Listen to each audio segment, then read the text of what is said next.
Assalamualaikum teman-teman, selamat berjumpa lagi dengan saya Abdurrahman dan masih tetap di channel Abdurrahman ya. Dan masih tetap juga mengupas tentang seputaran gangguan asam lambung dan anxiety psikosomatis. Nah, di season kali ini saya akan share video tentang asam lambung dulu atau ulu hati dulu yang terasa sakit gitu teman-teman ya. Karena udah lama nih saya nggak share video. Dan akhirnya banyak sekali pertanyaan tentang masalah asam lambung dan anxiety psikosomatis yang bertanyanya itu banyak sekali ya, beraneka ragam ya. Dan yang paling banyak itu di seputaran ulu hati. Nah makanya saya akan share video kali ini yang terbanyak di kolom komentar ya, yaitu tentang ulu hati ya. Karena banyak sekali orang-orang yang terkena gangguan asam lambung dan anxiety psikosomatis yang masih mengalami sakit di bagian ulu hati. Nah itu teman-teman, nah makanya di season kali ini saya akan share video tentang sakit ulu hati dulu atau asam lambung dulu sepengalaman saya. Semoga saja videonya itu menjadi pencerahan buat kalian. Nah itu teman-teman, nah makanya bagi teman-teman yang sekarang penasaran, tolong tonton videonya sampai habis, jangan di skip biar kalian nanti mengerti, biar kalian nanti paham. Dan ketika mengerti dan paham, minimal kalian tidak was-was, tidak cemas gitu teman-teman ya. Dan itu nanti kalian tuh bisa menganggap wajar karena memang itu kejadian hal yang sangat wajar gitu teman-teman, tidak berbahaya dan nanti juga bisa membaik lagi. Nah itu teman-teman, nah, makanya tonton videonya sampai habis, jangan di skip. Nah kemudian seperti biasa bagi teman-teman yang baru bergabung, kalau seandainya kalian mau bertanya tentang seputaran gangguan asam lambung dan anxiety psikosomatis, alangkah baiknya kalian tonton dulu video-video saya sebelumnya. Karena untuk seputaran gangguan asam lambung dan anxiety psikosomatis semuanya sudah saya share ya. Dari mulai cerita saya yang terkena gangguan asam lambung dan anxiety psikosomatis, kemudian merasakan 1001 macam sensasi yang sangat tidak nyaman, itu sudah di-share. Nah makanya biar lebih jelas, biar lebih detail, alangkah baiknya kalian tonton dulu video-video saya sebelumnya. Nah itu teman-teman ya. Dan kemudian bagi teman-teman yang baru bergabung juga, seperti biasa juga, kalau seandainya kalian belum subscribe channelnya, mohon videonya itu di subscribe dulu. Karena untuk subscribe itu tidak memerlukan biaya, tidak memerlukan pendaftaran. Jadi subscribe itu adalah hal yang sangat mudah sekali bagi teman-teman lakukan ya. Jadi teman-teman itu cukup memijit saja tulisan subscribe. Biar kenapa? Jujur, biar videonya itu cepat berkembang dengan baik. Dan kalau seandainya videonya itu berkembang dengan baik, sudah barang tentu itu akan menambah semangat tersendiri buat saya untuk terus nge-share tentang seputaran gangguan asam lambung dan anxiety psikosomatis ini terhadap kalian, dengan tujuan semoga saja videonya itu menjadi wasilah atau jalan keluar dari kalian yang sedang mengalami gangguan asam lambung dan anxiety psikosomatis hingga membaik ya, apalagi sampai sembuh total. Amin ya robbal alamin. Ya minimal hanya memberikan motivasi saja, atau lebih minimalnya lagi hanya sekedar menemani kalian yang sekarang sedang merasakan tidak nyamannya dari gangguan asam lambung dan anxiety psikosomatis. Nah itu teman-teman ya. Nah kembali lagi ke topik utama teman-teman ya. Ini saya sudah lama sekali nggak share video teman-teman ya. Nah, makanya banyak sekali yang bertanya di kolom komentar, di FB, di IG gitu teman-teman, di WA juga. Penasaran untuk orang-orang yang terkena gangguan asam lambung dan anxiety psikosomatis biasanya suka penasaran tentang tentang kesehatan influencer, termasuk saya gitu teman-teman. Jadi saya juga dulu ketika terkena gangguan asam lambung dan anxiety psikosomatis, ketika mendapatkan pencerahan dari orang lain tentang seputaran gangguan asam lambung dan anxiety psikosomatis, kemudian ketika orang tersebut gak muncul-muncul itu suka penasaran ya. Jangan-jangan nih dia sekarang nih lagi sakit asam lambung nih, jangan-jangan nih dia tuh sekarang itu sedang kambuh, jangan-jangan dia itu belum sembuh total, kan seperti itu teman-teman ya. Nah makanya saya jelaskan di sini juga gitu teman-teman, bagi teman-teman yang kemarin bertanya di FB, di WA, kemudian di IG, kemudian di kolom komentar juga, kenapa aja nggak share video lagi. Bukan nggak share video lagi teman-teman ya, karena memang sekarang itu saya itu lagi sibuk di pekerjaan, karena memang sekarang pekerjaan lagi banyak-banyaknya. Kemudian pekerjaan itu harus beres di tanggal 25 sekarang gitu teman-teman ya. Kenapa harus beres di tanggal 25 sekarang? Karena tanggal 27-nya ada rencana gitu teman-teman ya. Mau mau berangkat bareng-bareng sama guru-guru, tapi itu juga baru rencana gitu teman-teman. Kemana tempatnya nanti saya informasikan teman-teman ya. Nah itu. Nah lanjut teman-teman ya, ini banyak sekali yang bertanya tentang bagian ulu hati nih, terutama di bagian pertanyaannya itu tentang pengalaman saya teman-teman ya. Apakah saya itu dulu mengalami sakit ulu hati dulu atau asam lambung dulu gitu teman-teman ya. Karena untuk orang-orang yang terkena gangguan asam lambung dan anxiety psikosomatis masih banyak yang penasaran, karena memang didorong dari sedang mengalami sakit di bagian ulu hati gitu teman-teman. Dan sakit di bagian ulu hati itu subhanallah ya, sangat tidak nyaman sekali teman-teman. Jadi ketika jalan itu terasa banget kayak macam ketarik ya.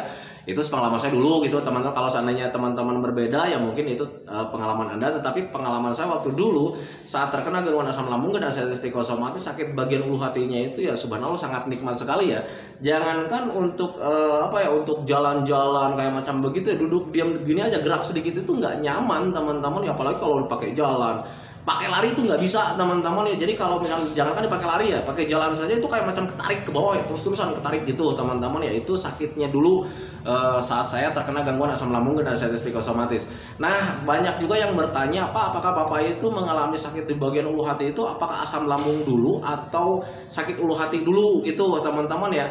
Nah, dulu saat terkena gangguan asam lambung dan anxiety psikosomatis yang saya alami dulu sebetulnya bukan di bagian ulu hati dulu gitu teman-teman. Jadi di awal-awal saat terkena gangguan asam lambung dan anxiety psikosomatis, karena memang saya itu sibuk di pekerjaan waktu itu ya, jadi mulai dari jam makan tidak terkontrol, kemudian jam istirahat tidak terkontrol, kemudian pola pikirnya juga tidak terkontrol gitu teman-teman ya, dan akhirnya menimbulkan imun tubuh saya itu ya semakin melemah teman-teman. Itu pengalaman saya dulu gitu teman-teman ya. Dan kemudian ketika di awal-awal saya terkena gangguan asam lambung dan anxiety psikosomatis itu bukan di ulu hati dulu teman-teman, tetapi di pusing ya. Jadi ketika di awal-awal saya masuk rumah sakit itu ya karena memang ada sensasi pusing, kelayangannya itu seperti, bukan kelayangan ya, kelayangan justru di awal-awal nggak ada teman-teman ya, tetapi pusing seperti mau pingsan, seperti mau mati, perasaan itu nggak nyaman teman-teman ya. Nah itu kejadian waktu di pertama kali saat terkena gangguan asam lambung dan anxiety psikosomatis. Sensasi yang hadir buat saya pribadi itu waktu itu seperti itu ya. Jadi mengalami pusing, kemudian pusingnya itu seperti mau pingsan, kemudian seperti mau mati, kemudian ditambah lagi ada perasaan tidak nyaman gitu teman-teman, ada was-was di situ gitu teman-teman, takut mati gitu teman-teman, dan akhirnya pergilah ke rumah sakit gitu teman-teman ya. Dan kemudian ketika sering bolak-balik ke rumah sakit itu ya sensasi yang lain-lain hadir gitu teman-teman ya, kayak macam sakit di bagian punggung, kemudian dada terasa sakit sampai menusuk ke belakang, kemudian bagian leher belakang itu kayak macam kaku dan sebagainya. Itu banyak sekali teman-teman ya sensasi yang hadir saat terkena gangguan asam lambung dan anxiety psikosomatis, sangat banyak sekali yang saya alami gitu teman-teman ya. Dan kemudian mengenai ulu hati itu saya terkenanya itu justru setelah beberapa bulan saya dapat diagnosa gangguan asam lambung dan anxiety psikosomatis. Nah itu teman-teman, jadi sekian lama udah bolak-balik ke rumah sakit, gonta-ganti dokter, gonta-ganti rumah sakit, itu baru beberapa bulannya itu mulai terasa sakit di bagian ulu hati. Jadi awal-awalnya itu sakit ulu hatinya itu biasa-biasa saja sih sebetulnya gitu teman-teman ya, biasa-biasa saja. Kemudian ketika lambat laun 1 hari, 2 hari, bahkan pas nyampe 1 minggu itu baru ya yang namanya sakit di bagian ulu hati itu terasa tidak nyaman sekali teman-teman ya.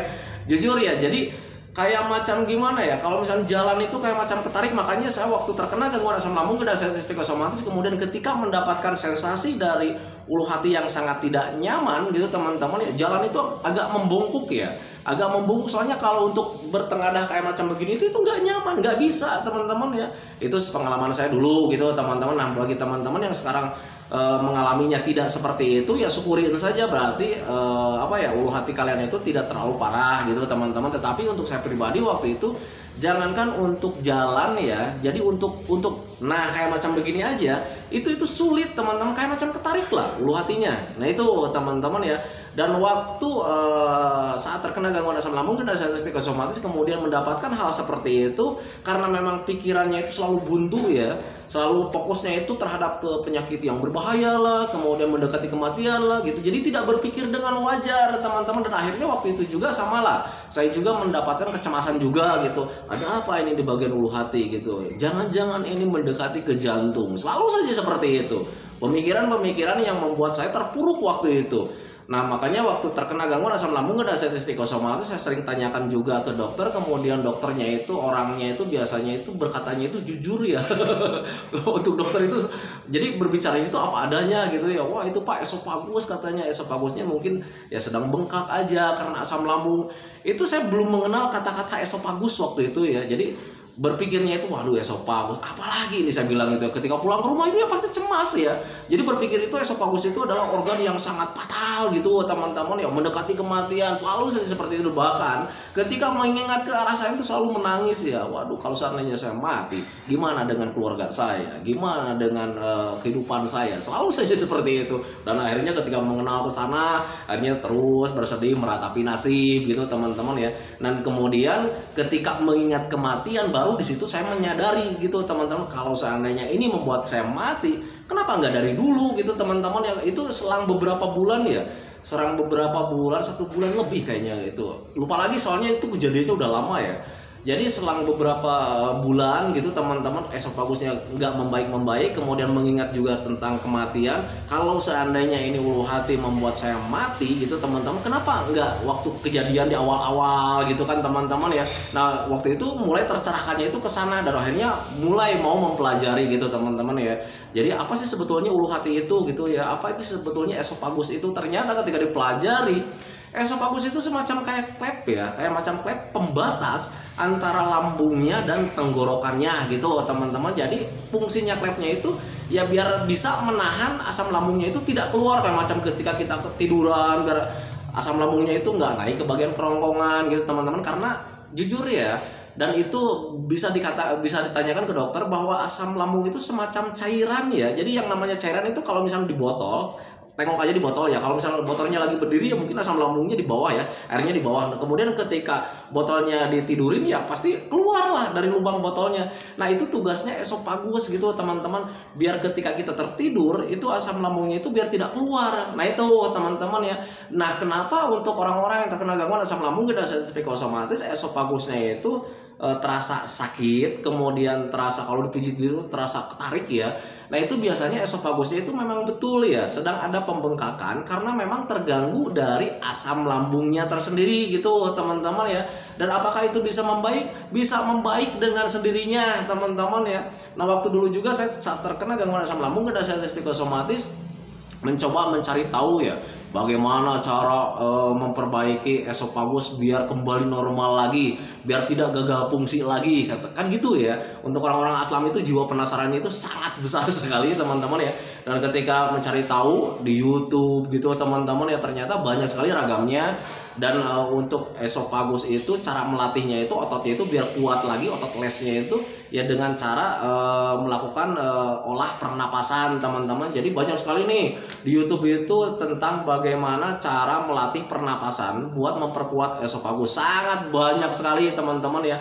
Dan dulu juga saya pernah mencoba teman-teman ya. Nah makanya ketika di video-video dari awal sampai sekarang itu saya tidak terlalu menganjurkan untuk tarik napas gitu teman-teman ya, karena untuk saya pribadi waktu itu nggak cocok untuk tarik napas teman-teman ya. Jadi ketika tarik napas buang pelan-pelan itu suka ada pusing. Nah sementara yang namanya pusing itu yang saya takutkan dulu gitu teman-teman. Jadi ketika tarik napas panjang-panjang kemudian buang pelan-pelan itu ya agak pusing kepala itu, dan kemudian berpikirnya itu takut pingsan dan akhirnya makanya dihentikan gitu teman-teman ya. Dan kemudian saya mempunyai cara tersendiri kenapa ini esofagusnya itu bisa membengkak kan gitu ya, bisa gagal fungsi. Oh ternyata ada gangguan dari asam lambungnya yang tidak normal. Nah makanya waktu itu saya cari dulu gitu penyebab utamanya ternyata dari asam lambungnya gitu teman-teman. Nah, makanya saya sering minum air hangat itu buat menetralkan asam lambungnya biar nggak terlalu tajam asamnya gitu teman-teman, biar nggak terlalu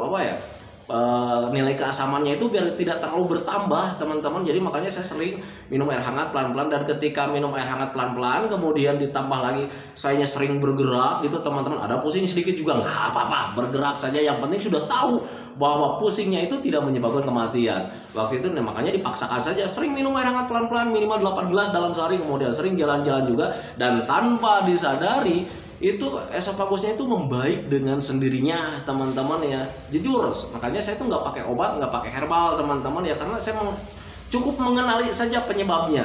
Nah itu teman-teman, Jujur ya, untuk gangguan asam lambung dan sensitif psikosomatis ketika ada esofagus yang sedang tidak nyaman, itu jangankan untuk jalan, untuk olah napas gitu teman-teman, untuk ngomong kayak macam begini aja capek rasanya. Nah itu teman-teman, itu pengalaman saya dulu gitu teman-teman. Nah makanya bagi teman-teman yang sekarang sedang mengalami gangguan esofagusnya gitu teman-teman, kalian gak usah khawatir teman-teman ya. Nanti juga kalian itu bakalan membaik dengan sendirinya. Yang harus kalian lakukan itu adalah yang pertama, menjaga makannya, jenis makanannya itu dijaga, jangan sampai asam lambungnya itu nggak normal lagi. Sebab esofagus itu terganggu itu ya karena dari asam lambung yang nggak normal teman-teman ya. Nah makanya usahakan gimana caranya supaya asam lambungnya itu tetap stabil.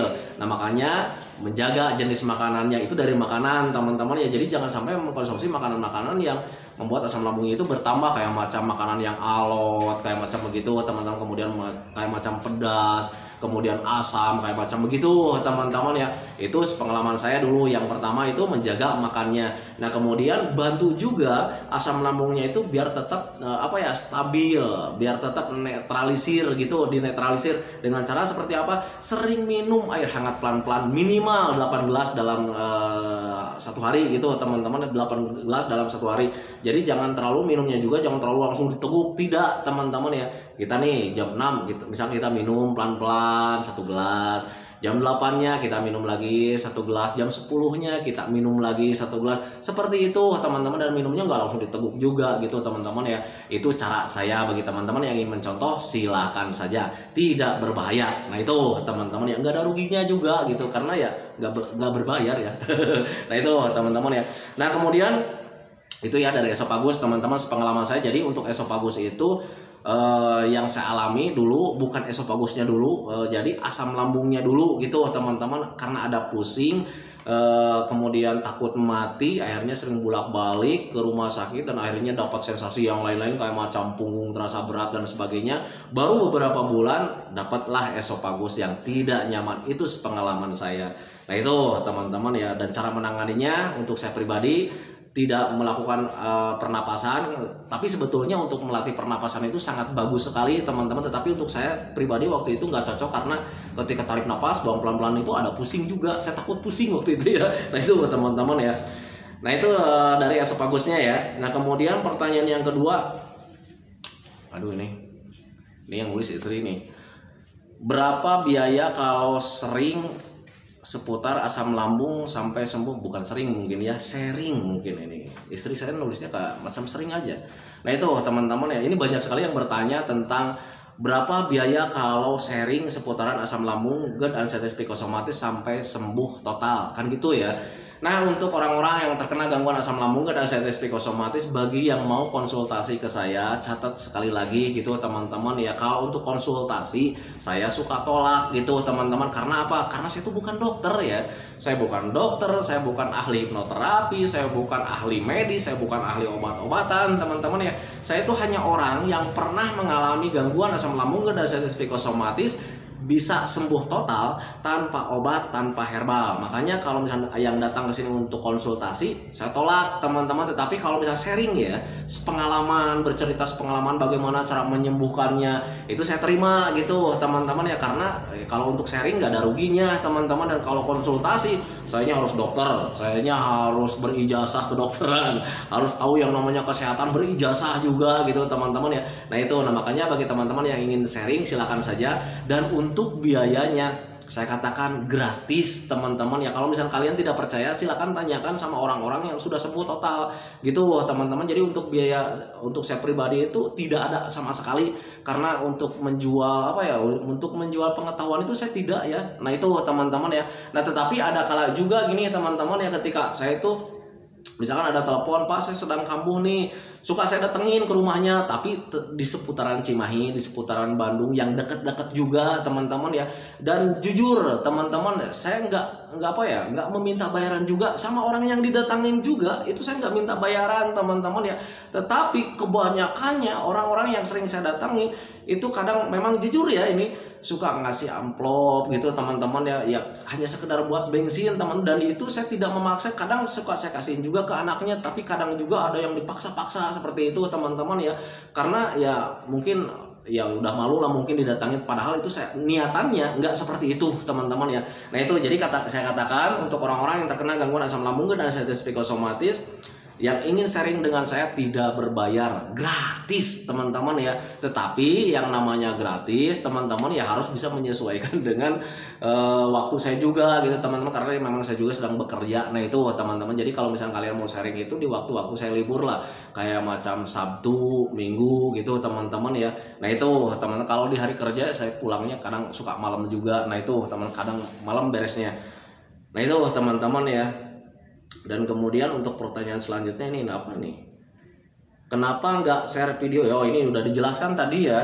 Kenapa di minggu-minggu ini saya nggak share video? Karena memang sekarang itu lagi banyak pekerjaan di sekolah yang harus beres tanggal 25. Karena tanggal 27-nya kita semua guru-guru itu mau ada acara jalan-jalan ke Pangandaran. Nah ini teman-teman, makanya bagi teman-teman yang ada di Pangandaran nih, kalau seandainya pengen ketemu, pengen sharing, silakan datang ke Pangandaran.